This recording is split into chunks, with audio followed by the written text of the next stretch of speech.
حضرت امیر معاویہ رضی اللہ تعالیٰ عنہ کی مرویات سے ہے کہ اللہ تبارک و تعالیٰ جس کے بھلائی کا ارادہ فرماتا ہے، جس کی بہتری کا ارادہ فرماتا ہے، اسے دین کی سمجھ عطا کر دیتا ہے، اسے دین کی فقاہت نصیب کر دیتا ہے۔ دولت کا کثرت سے مل جانا یا نہ ملنا اس کی کوئی بات نہیں۔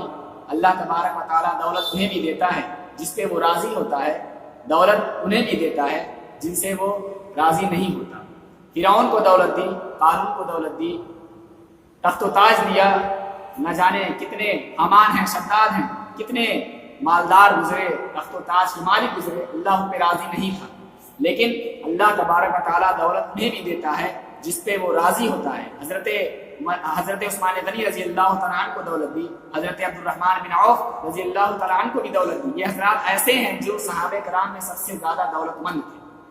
تو اللہ تبارک و تعالیٰ انہیں بھی دولت دیتا ہے جس پہ وہ راضی ہوتا ہے، اور انہیں بھی دولت دیتا ہے جس پہ راضی نہیں ہوتا۔ لیکن فقاہت فی الدین، دین کی سمجھ صرف اسے دیتا ہے جس پہ راضی ہوتا ہے۔ تو جسے دین کا فہم دے دیا گیا، دین کی دولت دے دی گئی، اللہ تبارک و تعالیٰ ان سے راضی ہوتا ہے۔ پیارے آقا صلی اللہ تعالی علیہ وسلم ارشاد فرماتے ہیں، جو شخص ایسے راستے میں چلا جس راستے میں اس نے علم دین حاصل کیا، وہ جنت کے راستے پر چلا، اور جتنا قدم وہ اٹھاتا ہے جنت کی طرف قریب ہوتا چلا جاتا ہے۔ تو اللہ تبارک و تعالیٰ نے راہ علم میں اتنی برکتیں رکھی۔ حضرت سلیمان علیہ السلام، جس کو اللہ تبارک و تعالیٰ نے 3 چیزوں میں سے ایک چیز کو اختیار کرنے کا اختیار دیا، فرمایا یا تو تم دولت لے لو، یا بادشاہت لے لو، یا پھر علم لے لو۔ تو حضرت سلیمان علیہ السلام نے عرض کی مالک مجھے علم دے دے۔ تو اللہ تبارک و تعالیٰ نے فرمایا اچھا تم نے علم کو اختیار کیا ہے، چلو میں اس علم کے صدقے میں تمہیں بادشاہت بھی دے دیتا ہوں، تمہیں دولت سے بھی نواز دیتا ہوں۔ تو اللہ تبارک و تعالیٰ نے اس علم کے صدقے میں دولت بھی دی، بادشاہت بھی دی حضرت سلیمان علیہ السلام کو، کیونکہ یہ علم جہاں بھی رہے گا یہ دونوں چیزیں لازم اور ضروری ہیں، علم کے ساتھ رہیں گی، بادشاہت بھی ہوگی اور دولت بھی ہوگی۔ یہ ہمارا نظریہ ہے کہ جو علم حاصل کرتا ہے اسے ہم بڑے حقارت کی نظر سے دیکھتے ہیں، لیکن حضرت سلیمان علیہ السلام نے علم کو اختیار کر کے یہ بتا دیا کہ جہاں علم ہوگا وہاں دولت بھی ہوگی، بادشاہت بھی ہوگی۔ ایک زمانے میں ایک ملک نے دوسرے ملک پر قبضہ کر لیا، اور جب قبضہ کر لیا تو جو بادشاہ وقت تھا اسے گرفتار کر کے لایا گیا، اور جو بادشاہت کا محکوم بادشاہ تھا، جو سلطنت کا جس نے گرفتار کروایا تھا، وہ سامنے کھڑا تھا۔ اس نے کہا چونکہ میں بھی بادشاہ ہوں اور تم بھی بادشاہ ہو، میں تمہیں قتل نہیں کرواؤں گا، تمہاری غلطیوں کو میں معاف کر دوں گا، لیکن میں اس ملک میں تمہیں کسی عہدے پر فائز کرنا چاہتا ہوں، کوئی عہدہ دینا چاہتا ہوں، اب تم بتاؤ کہ تم کس عہدے کو قبول کرتے ہو۔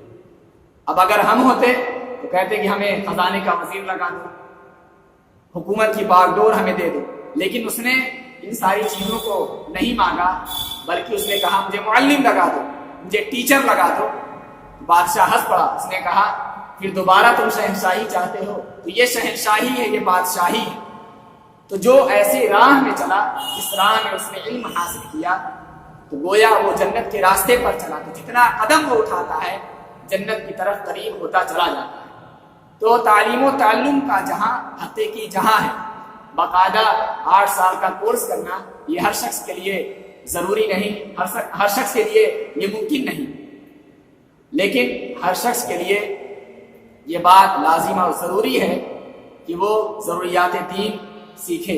اب ضروریات دین کیا ہے؟ وہ نماز ہے، وہ روزہ ہے، حج ہے، زکوٰۃ ہے۔ اگر کوئی تجارت کرتا ہے تو اس کے لیے ضروری ہے کہ وہ تجارت کے مسائل بھی سیکھے۔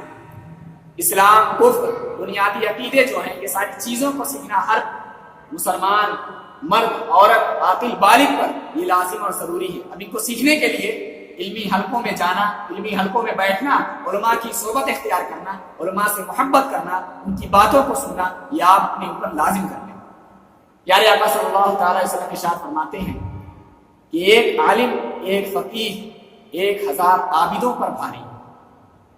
1000 عابد عبادت میں لگے ہوں، وہ ٹینشن شیطان کو نہیں ہوتا، جو ٹینشن ایک عالم سے ہوتا ہے کہ ایک عالم کو، ایک طالب علم کو جو بہکانے کی وہ کوشش کرتا ہے، جو محنت کرتا ہے، جس راہ سے ایک طالب علم کو ہٹانے کی وہ محنت کرتا ہے شیطان، اتنی محنت وہ ایک تہجد گزار کو، ایک عبادت گزار کو عبادت سے ہٹانے کے لیے وہ محنت نہیں کرتا۔ تو پیارے آقا صلی اللہ علیہ وسلم نے ارشاد فرمایا کہ ایک عالم، ایک فقیہ، واقعی وہ عالم ہے، واقعی وہ فقیہ اگر ہے تو وہ 1000 عابدوں پر بھاری۔ کسی نے کہا کہ شیطان کا جو بادشاہ ہے وہ اس نے تخت لگایا، تو کسی نے آ کے اس سے کہا کہ میں نے 2 لوگوں کے درمیان جھگڑا کرا دیا ہے۔ اس کے چیلے میں سے کسی نے آ کے اسے بتایا کہ میں نے 2 لوگوں میں جھگڑا کرا دیا، تو اس نے اسے شاباشی دی، اسے داد دی۔ اتنے میں دوسرا چیلا شیطان کا آتا ہے، کہتا میں نے لوگوں کو گناہوں کی طرف مائل کر دیا ہے، لوگوں کو برائی کی طرف پھیر دیا ہے، اور میری کوششوں سے لوگ گناہوں میں مبتلا ہو گئے ہیں اور زناکاریوں میں مبتلا ہو گئے ہیں۔ تیسرا چیلا اس کا آتا ہے، کہتا ہے میں نے چوری کی واردات کرا دی ہے۔ تو بادشاہ جو تھا شیطان کا، اس نے ان لوگوں کو شاباشی دی، داد دی اور بڑا خوش ہوا۔ آخری میں اس کا چیلا آتا ہے، اس نے کہا ایک طالب علم جا رہا تھا، میں نے اسے ورغلا دیا، اس نے اپنا راستہ بدل دیا، اس نے اپنی راہوں کو بدل دیا، پڑھنے جا رہا تھا، علم دین حاصل کرنے جا رہا تھا، میں نے اسے ورغلایا تو اس نے علم دین کی جو راہ تھی اسے چھوڑ کر دوسری راہ کو اختیار کر لیا۔ تو جو شیطان کا بادشاہ تھا اچھل پڑا، خوشیوں سے مچل گیا۔ باقیوں کو بڑا غصہ آیا، باقی جو چیلے تھے اس نے کہا، ہم لوگوں نے کہا ہم نے اتنی بڑے بڑے کارنامے انجام دیے، بادشاہ نے اتنی خوشی ظاہر نہیں کی، اس نے ایک معمولی سا کام کیا، ایک طالب علم کو بہکا دیا، یہ اتنا زیادہ خوش ہو گیا۔ تو جب یہ بات شیطان کے بادشاہ نے سنی تو اس نے کہا تمہیں نہیں پتا اس نے کتنا بڑا کام کیا ہے۔ تو شیطان کی صورت میں کبھی کبھی انسان بھی آ جاتے ہیں۔ بعض اوقات ایک علم حاصل کرنے والے کو، ایک طالب علم کو شیطان وسوسہ اندازی کر دیتا ہے۔ بعض اوقات لوگ کہتے ہیں کہ تمہارا مستقبل کیا ہوگا، خصوصاً طلبہ کو جو علم دین حاصل کرتے ہیں ان سے کہا جاتا ہے کہ تمہارا مستقبل کیا ہوگا۔ لوگوں نے مستقبل سمجھا کسے ہے؟ ہماری جو زندگی ہے، ٹوٹل جو زندگی ہے وہ 45 سال کی، ایوریج زندگی جو ہماری ہے وہ 45 سال کی ہے۔ ویسے تو کسی کی 50 سال، 60 سال، 70 سال، 100 سال ہو جاتی ہے، لیکن جو ایوریج زندگی نکالی کسی نے، اس نے کہا کہ وہ 45 سال ہماری زندگی۔ اب اس کا تہائی حصہ یا چوتھائی حصہ ہم سونے میں گزار دیتے ہیں۔ تو اگر ہم نے دن اور رات میں ملا کر 8 گھنٹے سوئے تو ہمارا 15 سال 45 سال میں سے سونے میں گزر جاتا ہے، بچے 30 سال۔ تو اس 30 سال میں سے ہم اپنے 8 سال بچپن کے نکال دیں تو کسی نے بڑا حساب لگایا تو کہا کہ جو ایوریج زندگی ہماری ہے، جو ہمیں اس دنیا میں گزارنی ہے، وہ 15 یا 16 سال ہے۔ میں کہتا ہوں 1 سال سیلفی کا نکال لیا جائے کہ ہر آدھے گھنٹے بعد اس میں بھی 5 منٹ ہمارے صرف ہوتے ہیں، 5 منٹ ہمارے ضائع ہوتے ہیں۔ تو 15-16 سال زندگی کو ہم نے مستقبل سمجھا ہے۔ پیارے آقا صلی اللہ تعالی وسلم نے ارشاد فرمایا اللہم ان العیش عیش الاخرہ، میرے آقا نے فرمایا کہ اصل زندگی تو آخرت کی زندگی ہے۔ تو اگر ہم مستقبل کو یہ قرار دے دیں کہ ہمارا جو مستقبل ہے وہ آخرت ہے، اور جو دنیا کی جو زندگی ہے، یہ جد و جہد کی زندگی ہے، پریشانیوں کی زندگی ہے، تو پھر مستقبل کا تصور بدل جاتا ہے۔ آپ دیکھیں اسی 15-16 سال کو اچھے طریقے سے گزارنے کے لیے، اسی 15-16 سال کو اچھے ڈھنگ سے آرام سے گزارنے کے لیے ایک ڈاکٹر ہے، ایک انجینئر ہے، مختلف علوم و فنون کا حاصل کرنے والا ہے، کس قدر محنت کرتا ہے، دن رات گزار دیتا ہے محنتوں میں، جوانی جیسے حسین لمحے اپنے قربان کر دیتا ہے۔ ایک بزنس مین ہے، ایک تجارت کرنے والا ہے، کس قدر وہ محنت کرتا ہے، اپنے جوانی کو، اپنے مستقبل کو سنوارنے کے لیے وہ گزار دیتا ہے۔ لوگوں کی شادیاں ہیں، شادی میں نہیں جاتا، کیوں بھائی؟ مجھے اپنے مستقبل کو سنوارنا ہے، اپنے کریئر کو بنانا ہے۔ عیدیں چھوڑ دی، لوگوں کی خوشیاں چھوڑ دی، لوگوں سے دور ہوا، اپنے دوست سے، اپنے احباب سے دور ہوا، اپنے گھر والوں کو چھوڑ کر باہر جا کر پڑھائی کرتا ہے، باہر جا کر کام کرتا ہے، کیوں؟ اپنے مستقبل کو سنوارنے کے لیے۔ لیکن جو آخرت کی زندگی ہے، وہ جو اصل زندگی میرے آقا صلی اللہ علیہ وسلم نے جسے بتایا ہے، وہاں تو کوئی عمل نہیں، حتیٰ کہ وہاں نمازیں بھی نہیں ہوں گی آخرت میں۔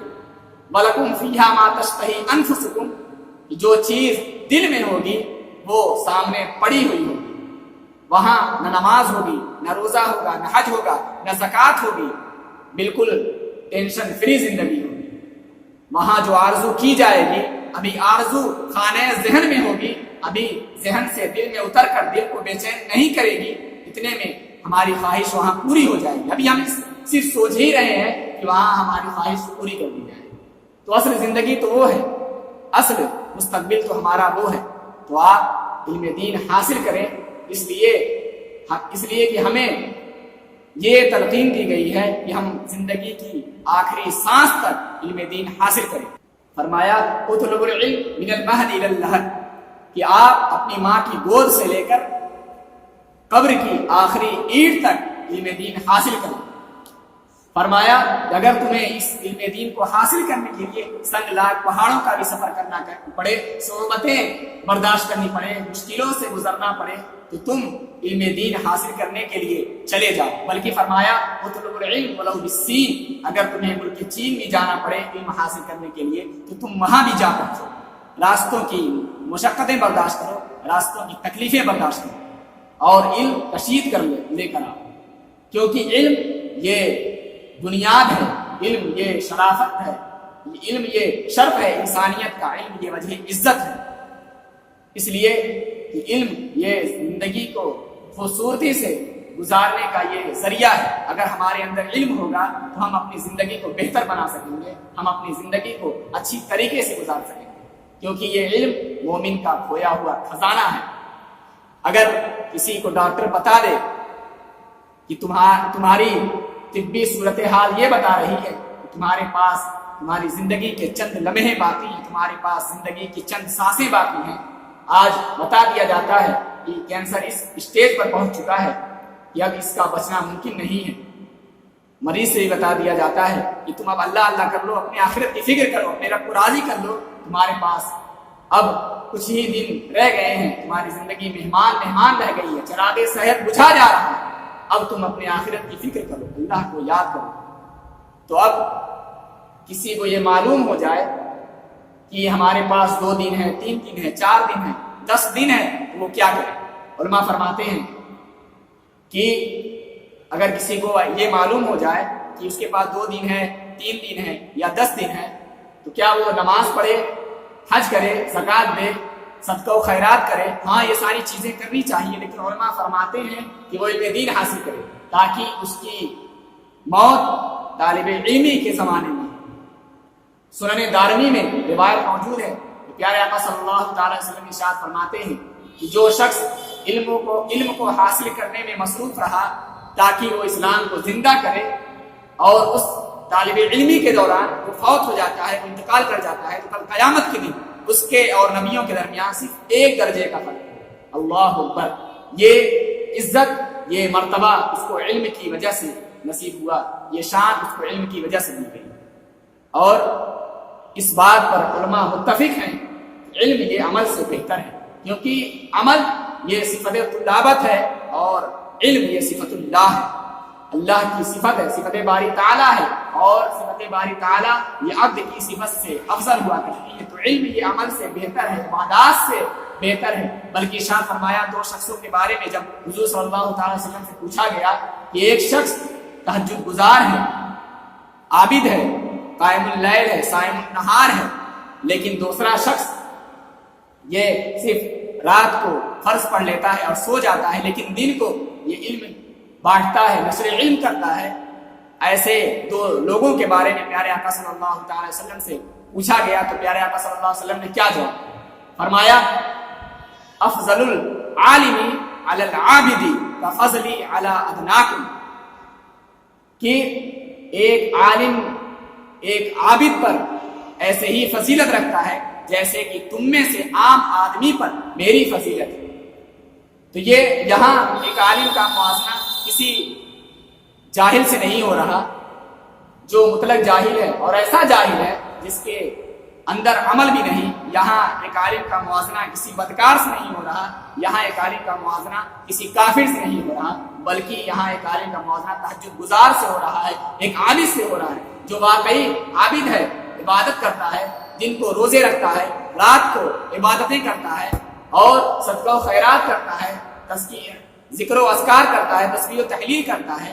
یہاں ایک عالم کا موازنہ ایسے شخص سے ہو رہا ہے. اتنا فرق فرمایا کہ عالم 14ویں رات کے چاند کی طرح, جس طرح 14ویں رات کا چمکتا ہوا جو چاند ہوتا ہے وہ ستاروں پر فضیلت رکھتا ہے, اسی طرح ایک عالم ایک عابد پر فضیلت رکھتا ہے. تو اگر وہ عالم ساتھ ہی ساتھ عابد بھی ہو, تہجد گزار بھی ہو, قائم اللیل بھی ہو, صائم النہار بھی ہو, تو پھر اس کے درجے کی بلندی جو ہوگی وہ اس کا اندازہ کوئی لگا نہیں سکتا. واقعی اگر وہ عالم ہے, اس کے ساتھ ساتھ وہ عابد بھی ہو جائے, تہجد گزار بھی ہو جائے, صائم النہار بھی ہو جائے, پھر اس کے درجے اللہ تبارک و تعالیٰ جتنے بلند کرے گا وہ اس کا کوئی اندازہ نہیں لگا سکتا. اس لیے فرمایا گیا کہ صبح تم اس حال میں کرو کہ تم عالم ہو یا علم طلب کرنے والے ہو یا علماء کی باتیں سننے والے ہو یا علماء سے محبت کرنے والے ہو. پانچواں نہ ہونا, فلا تکن خامس, پانچواں اگر تم ہو گئے تو تم ہلاک ہو جاؤ. فرمایا یا تو تم عالم ہو جاؤ, یا تم علم طلب کرنے والے ہو جاؤ, یا علماء کی بات سننے والے ہو جاؤ, یا علماء سے محبت کرنے والے ہو جاؤ. پانچواں نہ ہونا, ورنہ تم ہلاک ہو جاؤ. تو اب ہم اور آپ دیکھیں کہ ہم کن زمرے میں آ رہے ہیں. کیا ہم عالم ہیں, یا ہم علم طلب کرنے والے ہیں, یا علماء سے محبت کرنے والے ہیں, یا ہم علماء کی بات سننے والے ہیں. اگر اللہ تبارک و تعالیٰ نے ہمیں ان چیزوں میں سے ایک چیز پر بھی عمل کرنے کی توفیق دے دی تو ہمارا بھی مرتبہ انشاءاللہ اللہ تبارک و تعالیٰ بلند فرما دے گا. تو اللہ تبارک و تعالیٰ اگر ہمیں ان چاروں چیزوں میں سے ایک چیز بھی نصیب کر دیتا ہے تو یہ ہماری خوش قسمتی ہے. تو ہمیں چاہیے کہ ہم علم دین حاصل کریں, خود بھی علم دین حاصل کریں اور اپنے بچوں کو بھی علم دین حاصل کرائیں. دینی تعلیم آپ سب سے پہلے اپنے بچوں کو دیں, دنیاوی تعلیم بھی دیں, ساتھ ساتھ یہ بھی ضروری ہے دینی تعلیم کے ساتھ ساتھ کہ آپ دنیاوی تعلیم دیں, لیکن ایسا نہ ہو کہ آپ دنیاوی تعلیم دینے کے چکر میں اپنے بچے کو دینی تعلیم دینا ہی بھول جائیں. بعض اوقات ہوتا ہے, بہت آج کے زمانے میں ہوتا ہے کہ ہم اپنے بچوں کو دنیاوی تعلیم دیتے دیتے دینی تعلیم سے کوسوں دور کر دیتے ہیں. یہ آپ سے پوچھا جائے گا تو قیامت کے دن کہ تم نے اپنے بچے کو علم دین سکھایا تھا یا نہیں سکھایا. تو آج ضرورت ہے کہ ہم علم دین حاصل کریں اور اپنے بچوں کو بھی علم دین حاصل کرائیں, کیونکہ بغیر علم کے انسان ایسے ہی ہے جیسے بغیر پانی کی مچھلی ہوتی ہے. تو اللہ تعالیٰ کی بارگاہ میں دعا ہے کہ ہمیں علم دین حاصل کرنے کی توفیق عطا فرمائے. وآخر دعوانا الحمدللہ رب العالمین.